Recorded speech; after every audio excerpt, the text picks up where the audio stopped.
Hello friends, welcome back to electrical topic. तो electrical topic में आज फिर से आपका स्वागत है। आज हम क्वेश्चन नंबर 51 से स्टार्ट करे जा रहे हैं। 51 से अगर आपने 51 से पीछे वाला क्वेश्चन नहीं देखे, मीन से 1 से 50 तक क्वेश्चन नहीं देखे तो उसके लिए वीडियो को डिस्क्रिप्शन बॉक्स में उसका लिंक मिल जाएगा। तो चलिए क्वेश्चन नंबर 51 से स्टार्ट करते हैं। अगर आपने 51 से पीछे वाले क्वेश्चन नहीं किए हैं तो उसके लिए वीडियो को डिस्क्रिप्शन बॉक्स में उसका लिंक मिल जाएगा। तो चलिए 51 क्वेश्चन स्टार्ट करते हैं।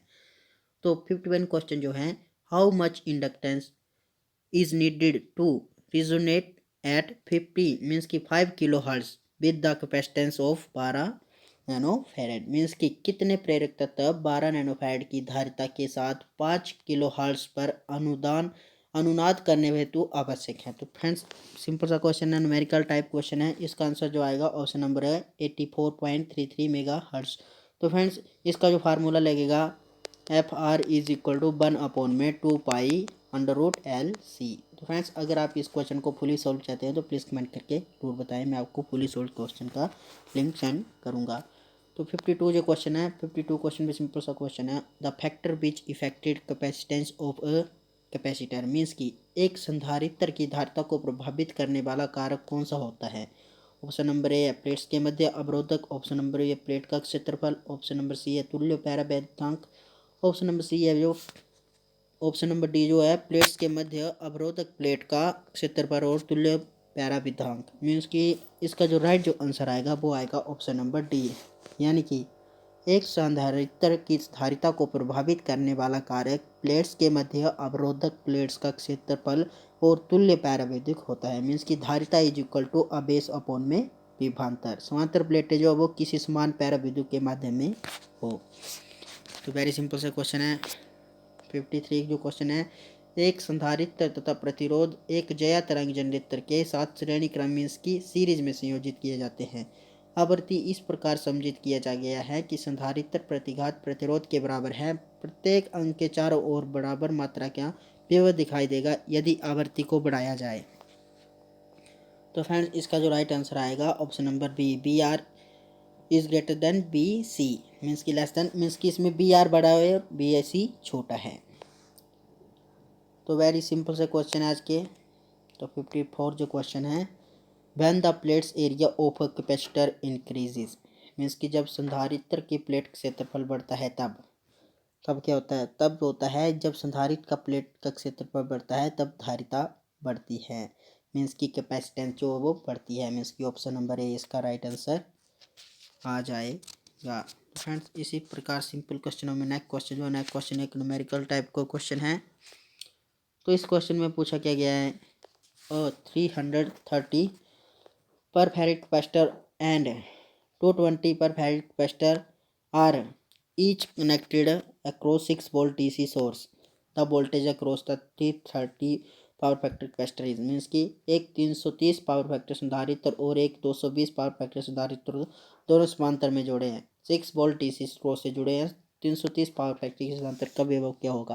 तो फ्रेंड्स, मैं इस डायग्राम के अनुसार समझाता हूँ आपको। ये इसका डीसी सोर्स है और ये इस प्रकार से कैपेसिटर जुड़े हैं। एक जुड़ा है 330 वोल्ट से पावर फैक्टर से और दूसरा है 220 पावर फैक्टर। तो टोटल आपको ज्ञात करना है। तो फ्रेंड्स, 330 पावर फैक्टर में भी वोल्ट जो होगा वो 6 वोल्ट ही होगा। ऑप्शन नंबर सी, क्योंकि फ्रेंड्स संधारित्र समांतर क्रम में संयोजित है अतः समांतर संयोजन में वोल्टेज जो वो बराबर होती है। क्या आपको पता है, समांतर में कहीं भी जोड़े हो समांतर में वोल्टेज बराबर होती है। तो ऑप्शन नंबर सी इसका राइट आंसर आ जाएगा। तो नेक्स्ट क्वेश्चन जो है 56 क्वेश्चन, एक निश्चित श्रेणी अनुनाद परिपथ में B C is equal to 125, B L is equal to 125 volt, B R is equal to 40 volt. स्रोत में विभव का मान क्या होगा, मीन्स की वोल्टेज का मान क्या होगा। तो इस प्रकार से कुछ सर्किट बनेगा। एक कैपेसिटर जुड़ा है, साथ में सीरीज में इंडक्टेंस है और रेजिस्टेंस है। मीन्स की एक ये जो बन गया एक इम्पीडेंस। तो यहाँ पे आपको वोल्टेज ज्ञात करनी है, टोटल वोल्टेज। जो कैपेसिटेंस है वो 125 वोल्ट, उसमें जो कैपेसिटी है, और जो इंडक्टेंस है वो 125 वोल्ट का है, और रेजिस्टेंस है वो 40 वोल्ट जो ऊर्जा खपत करती है। तो टोटल जो वोल्टेज ज्ञात करनी है। तो इसका जो राइट जो आंसर आएगा option number D 40 volt. 40 volt current इसलिए आएगा क्योंकि V L is equal to V C. और फार्मूला लगेगा क्योंकि फ्रेंड्स फार्मूला इसमें जो आएगा V is equal to under root P R का square plus V L minus V C का स्क्वायर। सोल्व करने के बाद जो आएगा 40 वोल्ट आ जाएगा। तो right answer option number D आ जाएगा। जिस प्रकार नेक्स्ट क्वेश्चन जो है, next question 57 question, in a series R L C circuit that the operating above the resonant frequency the current, means कि एक श्रेणी आर एल सी परिपथ में जो अनुनाद आवृत्ति के ऊपर संचालित हो रहा है धारा, तो इसका राइट आंसर आएगा ऑप्शन नंबर ए।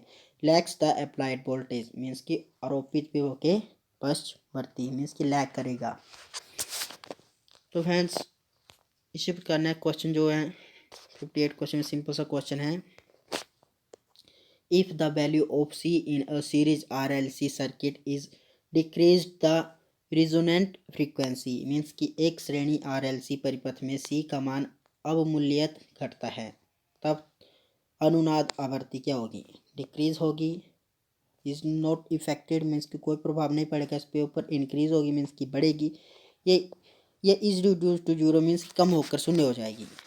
तो फ्रेंड्स इसका जो राइट जो आंसर आएगा वो आएगा ऑप्शन नंबर सी, मीन्स की बढ़ेगी। क्योंकि फ्रेंड्स एक श्रेणी मीन्स की सीरीज आर एल सी परिपथ में सी का मान अवमूल्यित होता है तब आवृत्ति बढ़ती है। क्योंकि friends F R is equal to 1/2 pi में एल सी, तो इंक्रीज होगी।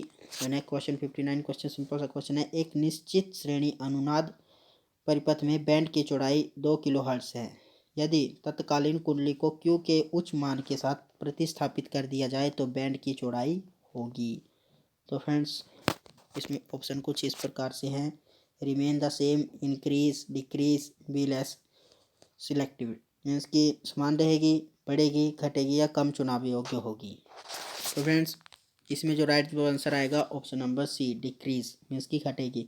एक निश्चित श्रेणी अनुनाद परिपथ में बैंड की चौड़ाई 2 किलोहर्ट्ज है, यदि तत्कालीन कुंडली को क्यू के उच्च मान के साथ प्रतिस्थापित कर दिया जाए तो बैंड की चौड़ाई जो वो घटेगी। तो इसी प्रकार नेक्स्ट क्वेश्चन जो आएगा, नेक्स्ट क्वेश्चन भी सिंपल सा क्वेश्चन है 16, alternative current generated works on the principle of, means की प्रत्यावर्ती धारा उत्पाद इस सिद्धांत पर कार्य करता है, Ampere's law, Faraday's law, Lenz law या बायो-सेवर्ट्स लॉ। तो फ्रेंड्स इसका जो राइट जो आंसर आएगा option number B, Faraday law. क्योंकि फ्रेंड्स प्रत्यावर्ती धारा उत्पाद जो फैराडे के नियम पर कार्य करता है, तो इसके नियम में बता देता हूँ। फैराडे का प्रथम मीन्स की फर्स्ट लॉ जो बताता है, जब किसी परिपथ या कुंडली से संलग्न चुंबकीय फ्लक्स में परिवर्तित होता है तो परिपथ या कुंडली में विद्युत वाहक बल जो प्रेरित होता है। और इसी का दूसरा नियम जो है, किसी परिपथ या कुंडली में प्रेरित विद्युत वाहक बल का परिणाम फ्लक्स परिवर्तित दर के अनुपाती होता है। तो फ्रेंड्स अगर इन 10 क्वेश्चनों में कोई भी क्वेश्चन में आपको डाउट है तो प्लीज़ कमेंट करके ज़रूर बताएं। Thank you.